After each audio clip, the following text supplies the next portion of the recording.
May 1943, North Atlantic, 52 degrees north, 30 degrees west. The ocean stretches gray and endless beneath a sky the color of old steel. Waves roll in long, heavy swells, their peaks crowned with foam that dissolves into mist. Below the surface, in the cold darkness where sunlight becomes a memory, U-boat 456 moves through the depths like a predator stalking prey. Inside the pressure hull, 48 men breathe recycled air thick with the smell of diesel fuel, unwashed bodies, and fear disguised as confidence. Captain Lieutenant Max Martin Teichert stands in the control room, his hands resting on the periscope housing, his eyes fixed on nothing and everything. The boat creaks and groans as water pressure tests every rivet and weld. This is the hunting ground. This is where Germany's underwater wolves have ruled for nearly 4 years, sending millions of tons of Allied shipping to the bottom. This is where young men like Teichert have become legends. But something has changed. Something the crew cannot name but can feel in their bones, in the longer silences between successful attacks, in the way veteran sailors now glance upward at the hull as if expecting it to be torn open at any moment. U-456 has been at sea for 31 days.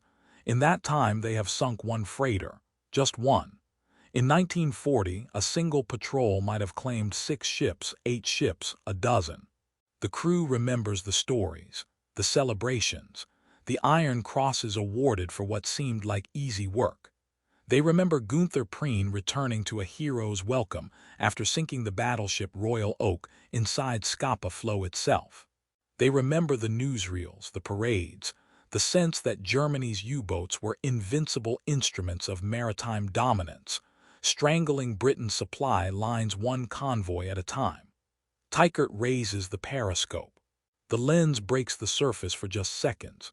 He sees gray water, gray sky, and then a shadow, large, moving fast. He snaps the periscope down and barks the order. Dive deeper, rig for silent running, all hands brace.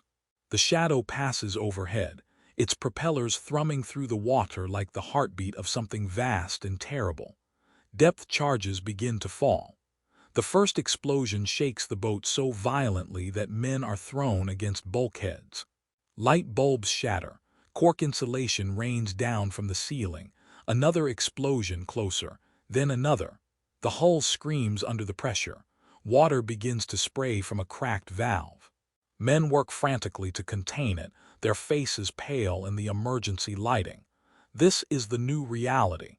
This is May 1943. This is the month when German U-boats began to vanish. To understand what happened in the spring of 1943, one must first understand what came before. The Battle of the Atlantic was not a single engagement, but a 4-year campaign of attrition, a grinding war fought in the cold waters between North America and Europe. When Germany invaded Poland in September 1939, its Kriegsmarine possessed just 57 U-boats, and fewer than half were suitable for Atlantic operations. But what they lacked in numbers, they compensated for with tactics, training, and the element of surprise. Admiral Karl Dönitz, commander of the U-boat force, believed that Germany could starve Britain into submission by sinking merchant ships faster than they could be replaced. His strategy was simple: find the convoys, mass his submarines in coordinated attacks, and overwhelm the escorts. He called it Rudel tactic, the wolf-pack tactic, and for 3 years it worked. In 1940, German U-boats sank over 4 million tons of Allied shipping. Dönitz called it the first happy time. U-boat crews operated with near impunity, surfacing at night to attack convoys whose escorts lacked radar and sufficient numbers to mount effective defenses. Commanders like Otto Kretschmer, Joachim Schepke, and Gunther Preen became aces, their names spoken with reverence in Germany and dread in Britain. When the United States entered the war in December 1941, German submarines found rich hunting grounds along the American coast, where cities remained brightly lit and merchant ships sailed without escort. Dönitz called this the second happy time. In the first 6 months of 1942, U-boats sank over 3 million tons of shipping in American waters alone. Tankers burned off the coast of Florida. Freighters broke apart within sight of New Jersey beaches. Bodies and debris washed ashore while tourists watched from hotels. For the young men who volunteered for U-boat duty, the service promised adventure, camaraderie, and glory. They were told they were the elite, the vanguard of Germany's maritime dominance. They wore their service with pride, these crews of 40 to 50 men who lived for weeks in steel tubes barely larger than a city bus, who endured cold and dampness and danger for the chance to strike at Germany's enemies. The training was rigorous. The selection process was strict. Only the best were chosen, and for a time, the statistics seemed to justify the risk. In 1942, Germany lost 87 U-boats but sank over 6 million tons of Allied shipping. The ratio favored the hunters, but ratios can shift. And in 1943, the ocean began to turn. The men who joined the U-boat service in 1940 and 1941 entered with expectations shaped by propaganda and early success. They expected to be feared. They expected to dominate the Atlantic. They expected long patrols punctuated by victorious attacks, followed by returns to port where they would be celebrated as heroes. They expected the war to be won beneath the waves, where Germany's technological edge and tactical sophistication would prove decisive. The U-boat arm was not like the army, grinding through mud and blood on the Eastern Front. It was not like the Luftwaffe, suffering mounting losses over Germany's cities. It was clean, precise, effective. It was modern warfare at its finest. What they experienced instead by the spring of 1943 was something close to annihilation. The transformation did not happen overnight. It came in stages, in incremental improvements that compounded into overwhelming advantage. The Allies did not defeat the U-boat threat with a single wonder weapon or brilliant strategy. They defeated it with patience, resources, coordination, and the grinding application of industrial and technological superiority. They learned. They adapted. They brought to bear the full weight of American production, British innovation, and Canadian determination. First came the escorts. In 1940, a typical convoy might have 2 or 3 escort vessels, often obsolete destroyers or converted trawlers with limited anti-submarine capability. By 1943, convoys traveled with a dozen escorts or more, including destroyers, frigates, and corvettes, specifically designed for anti-submarine warfare. These vessels carried depth charges in far greater numbers than before, and they were equipped with forward-throwing weapons like Hedgehog, which could launch patterns of contact-fused bombs ahead of the ship, while the submarine was still being tracked. No longer could a U-boat simply dive deep and wait for the escorts to pass. The hunters were learning to kill efficiently. Then came radar. Early in the war, U-boats attacked on the surface at night, using their superior speed and low profile to approach convoys unseen.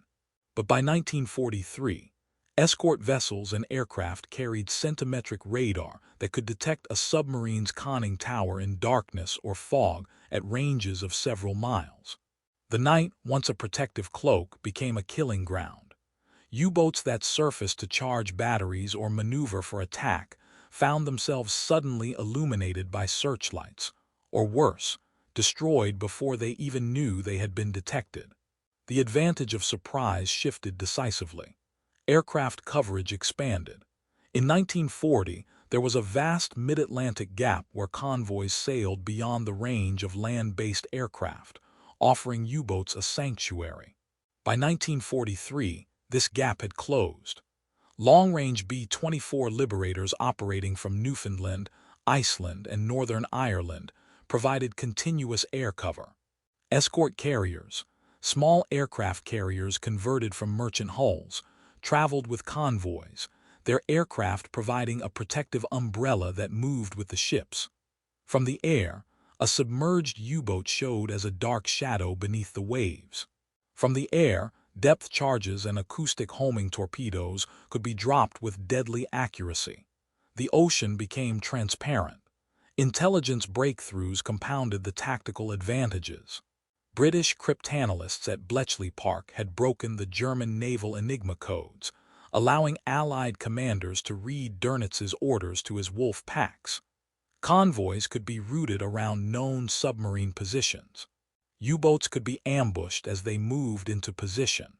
Support groups, formations of destroyers not tied to specific convoys, could be directed to areas where submarines were concentrated, hunting the hunters with information the Germans never knew had been compromised. And then there was production. American shipyards were launching Liberty ships faster than U-boats could sink them. In 1943 alone, the United States built over 2,700 merchant vessels totaling 19 million tons. Even in the worst months of the U-boat offensive, Allied shipbuilding outpaced losses. The arithmetic was brutal and simple. Germany could not win a war of attrition against an economy that produced more ships, more escorts, more aircraft, more depth charges, more radar sets, more of everything than the Kriegsmarine could ever hope to destroy. By May 1943, the cumulative effect of these changes became catastrophic for the U-boat force. That month, 41 German submarines were lost. 41 boats with their crews of 40 to 50 men each simply vanished into the Atlantic. Some were sunk by depth charges, some were destroyed by aircraft, some were rammed. Some disappeared without any record of their fate, lost to causes unknown. The casualty rate exceeded 50% of boats at sea. No military force can sustain such losses. No commander can send men into battle knowing that half will not return. Dönitz made the only decision he could. On May 24, 1943, he ordered his submarines to withdraw from the North Atlantic convoy routes. The wolfpacks dispersed. The campaign that was meant to strangle Britain ended not with victory but with retreat. The Battle of the Atlantic would continue for 2 more years, but the crisis had passed. The turning point had been reached. The hunters had become the hunted. Inside U-456, the men did not know the war had turned. They knew only their own experience, their own terror, their own lengthening odds. After the depth charge attack, Teichert managed to escape by diving to dangerous depths and running silent for hours until the escort gave up the search. But the boat was damaged. Seals leaked. One battery compartment had flooded. The radio antenna was bent, making communication unreliable. They had fuel for the return journey, barely. They had food, though much of it was molding in the perpetual dampness. They had their lives, which was more than could be said for the crews of U-528, U-381, U-231, and dozens of others that vanished in the same weeks. The return to port should have been a relief. Instead, it felt like a funeral procession. The bases in France, Lorient, Saint-Nazaire, La Rochelle, had once been places of celebration. Crews returning from successful patrols were greeted with music, flowers, champagne. They wore their white-covered caps at jaunty angles and posed for photographs with their commanders. Now the mood was grim. Boats limped in with damage. Crews came ashore haggard and hollow-eyed. The stories they told were not of victories but of survival. They spoke of attacks that came without warning, of depth charges that seemed to follow them no matter how deep they dove, of aircraft that appeared from nowhere in the middle of the night. They spoke of friends on other boats who simply never returned, whose fate was marked only by a notation in headquarters, lost with all hands, cause unknown. The propaganda continued. Newsreels still showed confident U-boat crews preparing for patrol. Radio broadcasts still proclaimed tonnage sunk and victories won. But the men knew. In the barracks and the bars, in the quiet moments before sailing, they knew the truth. The ocean had turned against them. The technology had turned against them. The numbers had turned against them. And still they went to sea. Orders were orders. Duty was duty. Some went because they believed in the cause. Some went because they had no choice. Some went because the alternative, remaining behind while comrades faced danger, was unthinkable. The U-boat service had always been voluntary, elite, selective. Men did not leave. To leave was to admit defeat, to betray the brotherhood of those who lived and died in steel tubes beneath the waves.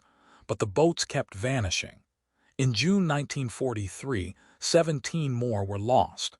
In July, 37. The training schools could not replace the experienced crews fast enough. New commanders went to sea with minimal training. New sailors went to sea having never experienced a depth charge attack. The institutional knowledge that had made the early wolfpacks so effective was being destroyed faster than it could be transmitted to the next generation. By the end of 1943, the U-boat force had lost 237 submarines, nearly 3 times the losses of the previous year. The casualty rate approached 75%. Of every 4 men who joined the U-boat service, 3 would die. These were not merely statistics to be recorded in operational logs. These were sons, brothers, husbands, fathers. These were young men who had believed they would be heroes, who had believed their sacrifices would matter, who had believed victory was achievable. They learned otherwise in the cold depths of the Atlantic, in the final seconds before the hull imploded, in the darkness where no rescue would come, because rescue was impossible. Among the wreckage and the loss, one symbol appeared repeatedly in the accounts of those who survived: the orange. It appears in diaries, in debriefing reports, in letters smuggled past censors. The orange, that simple fruit, became a marker of everything the U-boat crews lacked and everything the Allies possessed in abundance. U-boats carried no fresh fruit. Space was too limited, refrigeration non-existent. Crews subsisted on canned goods, dried rations, and whatever fresh bread could be loaded at the start of a patrol. Within weeks, that bread turned moldy. The men ate it anyway, cutting away the worst portions. Vitamin deficiencies caused sores and fatigue. The recycled air, heavy with carbon dioxide, caused headaches and lethargy. The cold caused joint pain. The dampness caused infections. The stress caused breakdowns. Men existed in a state of slow deterioration, their bodies depleting as the patrol lengthened. Then they encountered the Allies, and they saw oranges. Prisoners pulled from the water after their U-boats were sunk reported being given fresh fruit aboard Allied escort vessels. Oranges, apples, even bananas. They reported hot meals, clean clothes, dry bunks. They reported medical care for wounds, for frostbite, for shock. Some, delirious with relief at being alive, spoke of the contrast between the conditions in which they had lived and the conditions in which their captors now kept them. The Germans had been told they were fighting for civilization against barbarism, for order against chaos. They had been told the enemy was degenerate, weak, corrupted by democracy and racial mixing. What they found instead was an enemy so wealthy, so productive, so secure in its resources that it could afford to treat prisoners better than Germany treated its own elite forces. The orange represented this abundance. It was portable, durable, packed with vitamins. It required no preparation. It was cheap enough to be standard issue for Allied sailors but impossible to obtain aboard a U-boat. It was a small thing, almost trivial, yet it symbolized a larger truth that the U-boat crews came to understand in their months at sea and their final moments before capture or death. They were not fighting a war they could win. They were fighting an enemy that could afford losses, that could replace ships faster than they were sunk, that could equip escorts with radar and aircraft with homing torpedoes, that could feed its sailors fresh fruit while German submariners ate moldy bread. The orange was abundance. The orange was victory through production. The orange was the future arriving to replace the past. Tykert brought U-456 home in June 1943. The boat was too damaged for immediate redeployment. The crew was given leave. Some went home to families. Some stayed near the base, unwilling or unable to face civilian life. Some drank. Some broke. Tykert wrote a report for headquarters, detailing the increasing effectiveness of Allied anti-submarine measures, the dangers of operating in the North Atlantic, the need for new tactics or new technology. His report joined hundreds of others making the same observations, the same requests, the same warnings. Dönitz read these reports. He knew the truth. He also knew that Germany had no choice but to continue the fight. The U-boat campaign could no longer win the war, but it could tie down Allied resources, force the maintenance of convoy systems, prevent the full concentration of naval power elsewhere. It was a mission of attrition, not victory. A mission of sacrifice, not triumph. In September 1943, Dönitz ordered the U-boats to return to the North Atlantic with new weapons. Acoustic homing torpedoes designed to target the propellers of escort vessels, improved anti-aircraft guns for surface defense. The losses continued. The acoustic torpedoes proved less effective than hoped. The anti-aircraft guns were no match for airborne radar and rockets. The boats kept vanishing. U-456 sailed again in October. Teichert was still in command, though he had aged years and months. The crew was half new replacements, teenagers who looked to the veterans for guidance and found only exhaustion. They sailed into the autumn gales, into the darkness, into waters that had become a graveyard. On November 12, 1943, U-456 was attacked by aircraft from the escort carrier USS Card south of Cape Farewell, Greenland. The attack came without warning in darkness. Depth charges bracketed the boat as it crash-dived. The pressure hull ruptured. Water flooded the control room. The boat plunged toward the bottom, carrying 48 men to a depth from which no escape was possible. The Card's crew noted the attack in their log.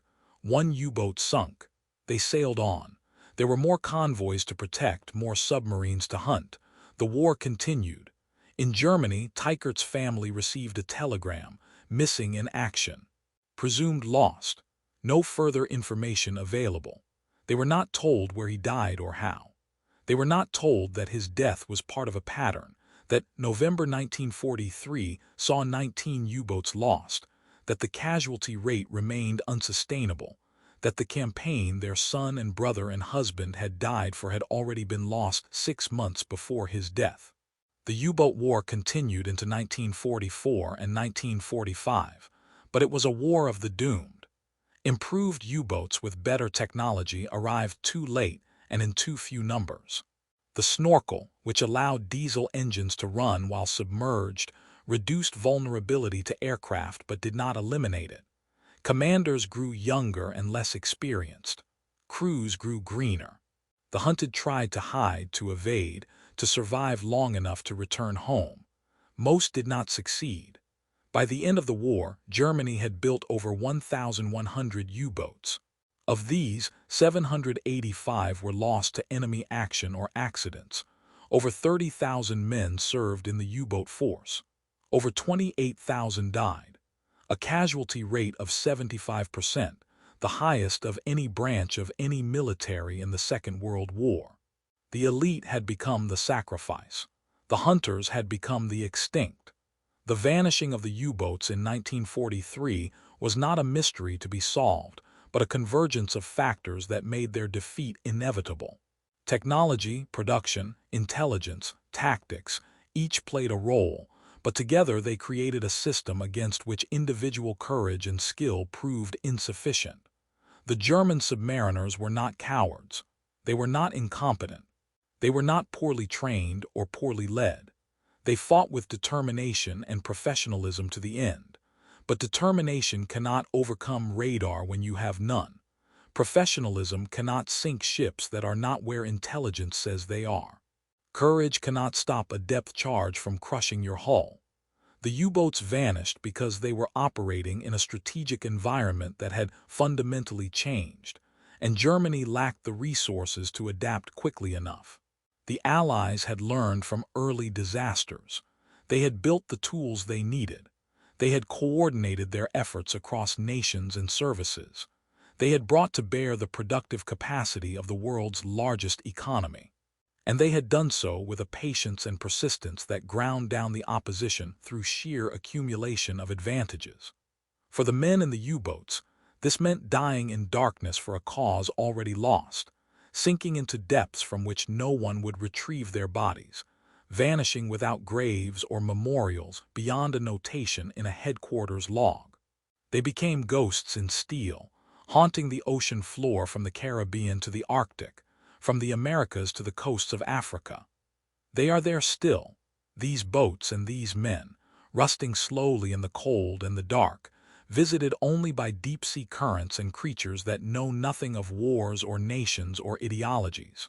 There is a photograph taken in May 1943 at the Allied Conference in Washington, where Churchill, Roosevelt, and their military chiefs met to plan the next phases of the war. In the photograph, the leaders are confident, almost relaxed. They have reason to be. The U-boat crisis has passed. The convoys are getting through. The build-up for the invasion of Europe can proceed. In the background of the photograph, barely visible, is a chart showing shipping losses. The line that had climbed so steeply in 1940, 1941, and 1942 has turned. It descends sharply. The chart is data, cold and objective, but it represents something profound. The point at which industrial democracy proved more powerful than military dictatorship.